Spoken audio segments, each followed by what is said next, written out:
रब्बिल आलमीन वस्सलातु वस्सलामु अला सय्यदिल अंबिया वल मुरसलीन व अला आलिहि व अस्हाबिहि व अज़वाजिहि व जुर्रियातिहि व अहले बैतिहि अजमाइन अम्मा बाद।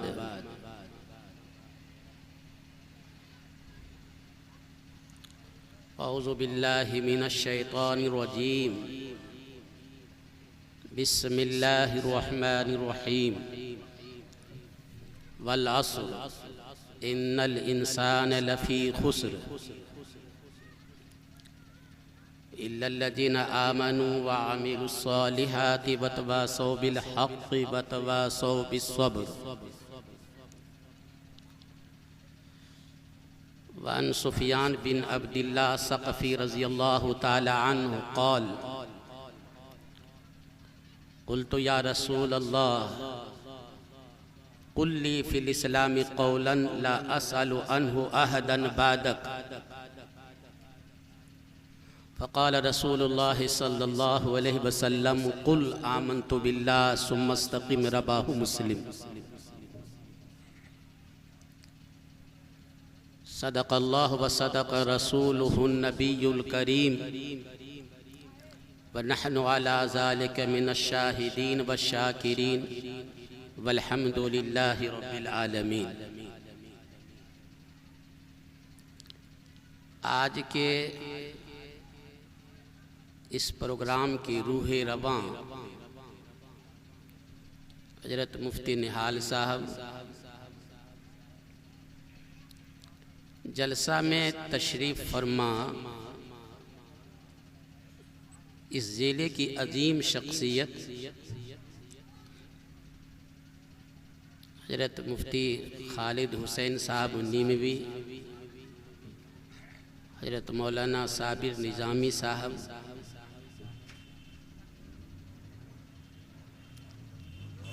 और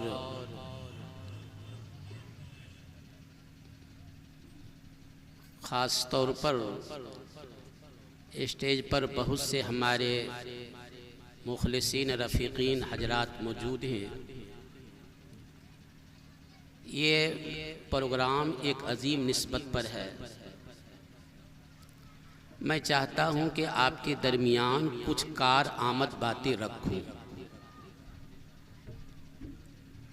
मेरे बुजुर्गों दोस्तों, कायनात की सबसे अजीम और कीमती चीज़ ईमान है।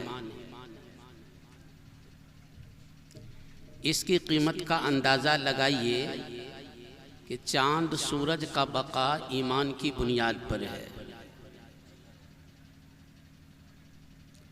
शम्सो कमर का निज़ाम ईमान की बुनियाद पर है।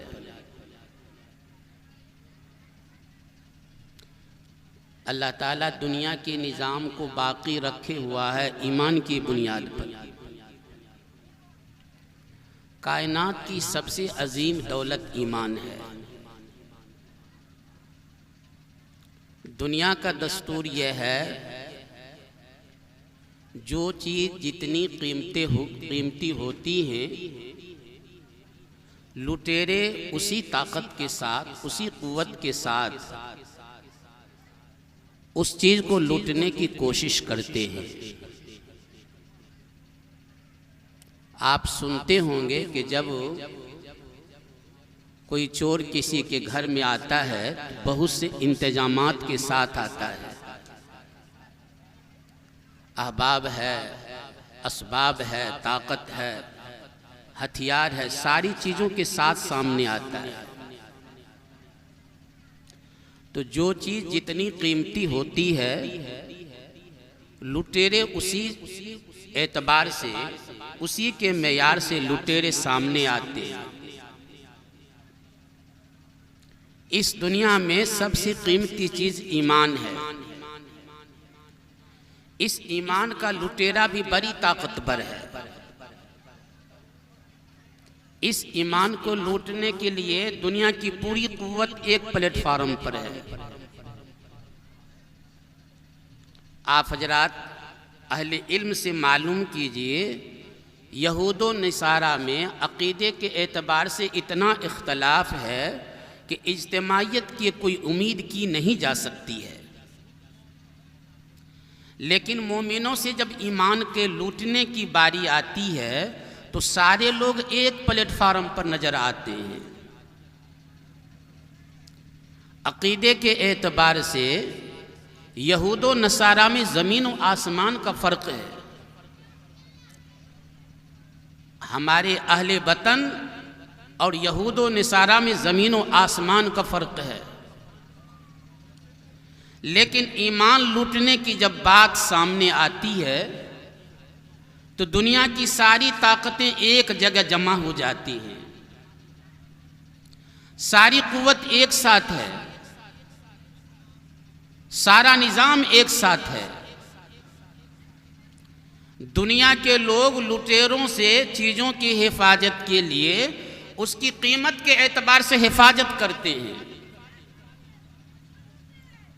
हमारे घर की पुराने दौर की औरतें सोने चांदी को बक्से में भी खास जगह होती थी जहां सोने चांदी रखा करती थी, किसी को पता न चल जाए, कोई देख न ले। घर के छोटे बच्चों को भी औरतें न दिखाती थी। इस खास मकाम में सोना चांदी है। मेरे भाइयों, जिस तरह सोने चांदी और पैसों की हिफाजत के लिए पुरानी दौर की औरतें इतने इंतजामात किया करती थीं, आज के दौर में आपको अपना ईमान बचाने के लिए इससे 100 गुना ज्यादा हिफाजत की तदबीरें करने की जरूरत है। अगर आप हिफाजत न करेंगे आप बेफिक्रा बन जाएंगे। आप सोचेंगे कौन क्या बिगाड़ लेगा। तो बुजुर्गों, याद रखना, आने वाली नस्लों में कलमा पढ़ना भी मुश्किल हो जाएगा। इस अजीम दौलत के लुटेरे ताकत व कुव्वत के साथ आपके सामने मौजूद हैं। वो किसी हालत में आप पर भरोसा नहीं करते हैं। अगर आप सुलह कुल का पैगाम देंगे तब भी आप पर भरोसा न करेंगे, आपको अपना समझने को तैयार ना होंगे। अगर हम किसी भी एतबार से इनके साथ सुलह के या निफाक का कोई मामला करते हैं तब भी हम बचने वाले नहीं हैं। मेरे भाइयों, रब्बे दो आलम ने हमारे और आपके सीने में जो ईमान की अजीम दौलत दी है, इस दौलत की हिफाजत की जरूरत चीजों से ज्यादा है। मेरे भाइयों, सोने चांदी से ज्यादा इसकी हिफाजत की जरूरत है। इसलिए किसी लुटेरे से घबराइए नहीं, किसी डराने वाले से डरिए मत। और बकौल मुफक्किर इस्लाम हजरत मौलाना सैयद अबुल हसन अली नदवी रहमतुल्लाह अलैह ने एक मौके पर इरशाद फरमाया था, हम जरा से भी सुलह करने को तैयार नहीं हैं। अगर तुम हमसे ये कहते हो कि तुम अपना पायजामा टखने से नीचे कर लो, ये करने के लिए भी हम तुमसे तैयार नहीं हैं। हमारे अंदर अल्लाह ने ईमान की जो अजीम दौलत इनायत फरमाई है, नबी के सुन्नत के पैरवी का जो जज्बा अल्लाह ने दिया है, ये दोनों चीज कुर्बानी देने को हम किसी हालत में तैयार नहीं हो सकते। अफसोस इस दौर के मुसलमानों पर है जो हालात से मुतासिर होकर इधर उधर की बातें बकने लग जाते हैं, सुलह कुल का पैगाम देते हैं और ना जाने क्या से क्या राय मशवरा देते हैं। मेरे बुजुर्गों, अगर सुलह कुल से मसला हल होता तो सहाबा की जमात कभी जान देने को तैयार ना होती, सहाबा कभी कुर्बानी पे तैयार ना होते। वो तो अपनी ईमान अल्लाह ने जो पुख्तगी इनायत फरमाई थी। मेरे बुजुर्गों, सहाबा की मिसाल मौजूद है। बच्चों की कुर्बानी को पसंद किया, वालिदैन की कुर्बानी को पसंद किया, माल की कुर्बानी को पसंद किया, सारी दौलत की कुर्बानी को पसंद किया मेरे भाइयों। लेकिन रब्बे दो आलम ने ईमान की जो अजीम दौलत सीने में इनायत फरमाई, सहाबा इससे सुलह को कभी तैयार ना। हम तो थोड़े हालात से मुतासिर हो गए, हम तो कहने लगते हैं अब क्या करें। इस इंसानों पे अफसोस है, बेटे की हिफाजत के लिए जान देने को तैयार हैं। उस वक्त यह इंसान कहता नहीं है हम क्या करें। माल की हिफाजत के लिए जान देने को तैयार है, जमीन की हिफाजत के लिए जान देने को तैयार है। लेकिन मेरे भाइयों, ईमान इतना सस्ता हो गया, ईमान इतना सस्ता हो गया मेरे भाइयों। जब ईमान के लिए, ईमान की हिफाजत के लिए, ईमान के बका के लिए, ईमान पर मर मिटने के लिए, ईमान पे मौत कैसे आए, इस जज्बा के लिए जब इनसे कहा जाता है तो इधर उधर देखने लगते हैं अब क्या करें, किन से राय लें, किन का क्या ढूंढने चले जाएं, किन के पास जाकर सहारा लें। मेरे भाइयों, जान की हिफाजत और माल की हिफाजत के लिए सारी कुर्बानी देने को हम तैयार हैं।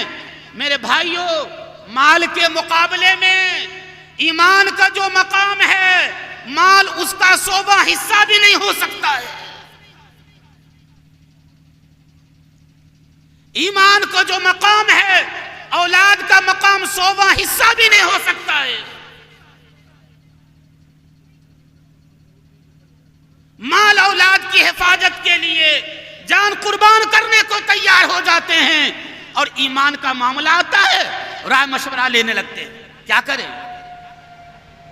क्या करें, किन से जाकर मदद तलब करें, किन से जाकर मसले का हल तलाश करें।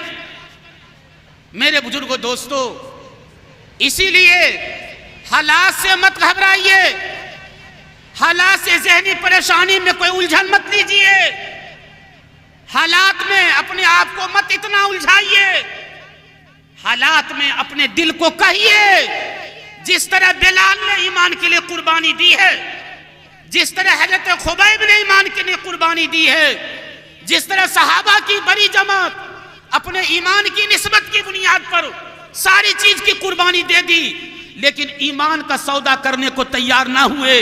हम उन्हीं के नस्ल से हैं, हमारा उन्हीं के साथ रिश्ता है, हम उन्हीं की औलाद है, उन्हीं की जुर्रियत हम है। मेरे भाइयों, जिस तरह सहाबा ने औलाद की कुर्बानी को पसंद किया, जिस तरह सहाबा ने वालिदैन की कुर्बानी को पसंद किया, जिस तरह सहाबा ने पूरी दौलत की कुर्बानी को पसंद किया, लेकिन ईमान से सुलह करने को तैयार ना हुए।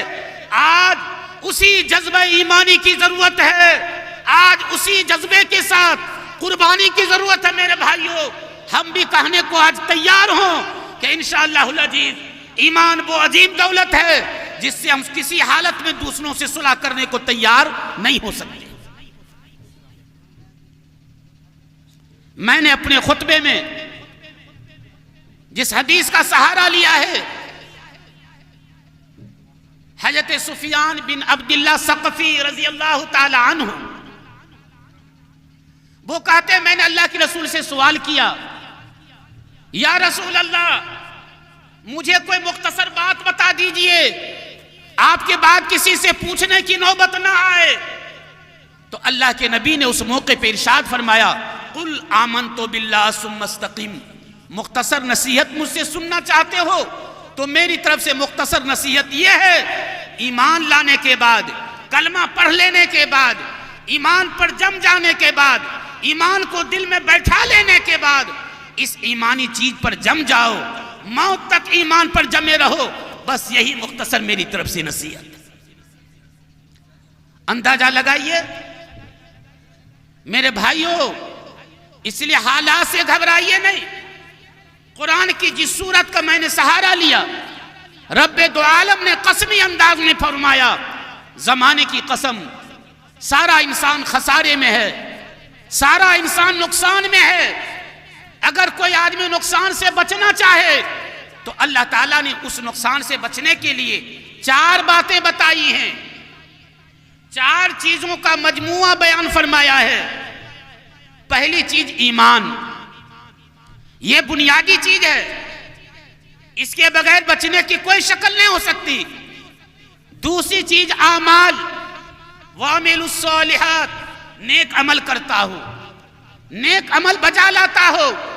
सिर्फ ईमान की बुनियाद पर ईमान ले आए, कलमा पढ़ लें तो मेरे भाइयों, जिस तरह कोई आदमी अपनी किसी अक्द कर लेने के बाद औरत मर्द दोनों पे जिम्मेदारी होती है, औरत पे जिम्मेदारी ये है अपने शौहर की मुकम्मल बात माने, शौहर की पैरवी करे, शौहर के हुक्मों के मुताबिक चले, शौहर का कहना माने। मेरे भाइयों, ठीक इसी तरीके से हम ईमान जब ले आए तो ईमान लाने के बाद मेरी अजीम जिम्मेदारी है हम भी रब के कहने पर चले, वहां से इधर उधर ना हो, वहां से भटकने की कोशिश ना करें। वामिलुस सालिहात, नेक अमल करता हो। तीसरी चीज अल्लाह के नबी ने फरमाया, वतवासौ बिल हक, और सिर्फ अपना ईमान और आमाल काफी नहीं, हक की वसीयत करे, अपने मातहतों के बारे फिक्र करे। मेरे मरने के बाद मेरे बेटे का क्या हाल होगा, उसके लिए आया, हक की वसीयत करे। और हक की तफसीर मुफस्सिरीन ने अकायदे सहीहा और आमाल सालिहा से किया है। आज ये इंसान जब मरने लगता है तो मरने के वक्त अपने औलाद के लिए, अपने बेटों के लिए इधर दुनिया की चीजों की वसीयतें करता है। लेकिन कुरान पर आइए मेरे भाइयों, कुरान इंसानों को यह नसीहत करता है, इंसान जब मरने का वक्त आए तो अपने बाल बच्चों को दीनदारी की सालिहियत की वसीयत करे। शाह निजामुद्दीन औलिया रहमतुल्लाह अलैह विलायत के बड़े ऊंचे मकाम पर हैं। विसाल का जब वक्त करीब आया इनकी मां वालदा मोहतरमा का, तो शाह साहब ने मां से कहा, अम्मी हमको किस पे छोड़ के जा रहे हैं। वालदा मोहतरमा उस वक्त शेख सैफुद्दीन जो हजरत शाह फरीदुद्दीन शकरगंज रहमतुल्लाह अलैह के भाई हैं, उनके यहां भेज दी, बेटा जा, जब तहज्जुद का वक्त आए तब मेरे पास आना। जब तहज्जुद का वक्त हुआ तो शाह निजामुद्दीन औलिया रहमतुल्लाह अलैह अपनी मां के पास तशरीफ लाए। वालदा ने कहा, बेटा जरा दाहिना हाथ मेरे हाथ में देना। शाह निजामुद्दीन औलिया रहमतुल्लाह अलैह अपना दाहिना हाथ अपने मां के हवाला किया। मां के हवाला करने के बाद अम्मी से कहा, अम्मी मेरा दाहिना हाथ ये आपके हाथ में है। तो वालदा हाथ लेकर ये आखिरी के वक्त का जुमला सुनिए मेरे भाइयों, दुनिया का ये इंसान जब मरने लगता है अपनी औलाद के लिए, माल दौलत, मेरी औलाद खुशहाल कैसे रहे ये फिक्र करता है। हजरत की वालदा मोहतरमा का जुमला सुनिए, माँ का जुमला ये है, हाथ दाहिना हाथ पकड़कर हजरत की वालदा मोहतरमा कहती हैं, इलाहुल आलमीन मैंने निजामुद्दीन को तेरे हवाला किया। इतना कहने के बाद रूह परवाज कर गई। सुनिए, बाद में हजरत शाह साहब फरमाया करते थे, वालदा मोहतरमा अपने मरने के वक्त जो जुमला इरशाद फरमाई थी कि ए अल्लाह मैंने निजामुद्दीन को तेरे हवाला किया, खुदा की कसम अगर अरबों का माल छोड़कर मेरी वालदा मोहतरमा जाती तो इतनी खुशी ना होती जितनी खुशी वालदा के इस जुमला पर मुझे हुई। देखिए निजाम, इन हजरात का निजाम देखिए। अब चौथे नंबर पर अल्लाह की अल्लाह ताला का इरशाद है वतवासौ बिस्सब्र, सब्र की वसीयत करे अपने मातहतों से, अपने बाल बच्चों से, अड़ोस पड़ोस के बारे में सब्र के लिए कहे। और सब्र की तौजीह भी मुफस्सिरीन ने कई की हैं। एक तो ये कि इताअत और नेकी पर जमने की वसीयत करे, बेटा मौत तक बेटा नेकी पर जमे रहना। सब्र में ये भी है कि गुनाह से बचने की वसीयत करे, बेटा मौत के घड़ी तक बेटा गुनाह से बचने की कोशिश करना। सब्र में ये भी है मुसीबत का घड़ी आए बेटा तो जजा फजा न करना। आज के दौर के हालात देखिए मेरे भाइयों, आज इंसानों के हालात ये हैं कि हालात जब इसके ऊपर आते हैं, ये इंसान न तो अपनी फिक्र करता है, अपने बाल बच्चों के बारे में, माल दौलत की फिक्र करता है ये इंसान, लेकिन ये फिक्र करने को तैयार नहीं होता मेरी औलाद के मरने के बाद इसका क्या हाल। अंदाजा लगाइए इसका क्या हाल होगा। ये हम फिक्र नहीं लेते हैं। मेरे भाइयों, मेरे बुजुर्गों, मेरे दोस्तों, आपके सामने इस वक्त अजल्ले बड़े बड़े उलमा मौजूद हैं। आज के दिन इस प्रोग्राम से एक पैगाम लेते जाइए मेरे भाइयों कि ईमान की हिफाजत के लिए, अपने बाल बच्चों की तरबियत के लिए, अपने बाल बच्चों की सालहियत के लिए हम पूरी तरह कुर्बानी देने को तैयार हैं। और ईमान का सामने मामला आए तो हम किसी हालत में सौदा करने को तैयार ना हो। और याद रखिए, ये मोमिन जब ईमान के ऊपर कामिल तौर पर जमेगा तो रब्बे दो आलम ने सहाबा की जैसी मदद की है, अल्लाह उसी एतबार से हमारी मदद फरमाएगा। अल्लाह रब्बुल आलमीन हम तमाम हजरात को कहने सुनने से ज़्यादा सही अमल की तौफीक नसीब फरमाए, आमीन। अभी आपके सामने बड़े बड़े उलमा आपके सामने बातें रखेंगे, गौर से इन हजरात अकाबिरीन का पैगाम सुनिए। इन अकाबिरीन का पैगाम सुनकर अपने घरों को लेते जाइए, अपनी ज़िंदगियों में इन पैगाम को डालिए। अल्लाह हम सब को कहने सुनने से ज़्यादा सही अमल की तौफीक नसीब फरमाए, आमीन। व आखिरु दावा अनिल हम्दुलिल्लाहि रब्बिल आलमीन।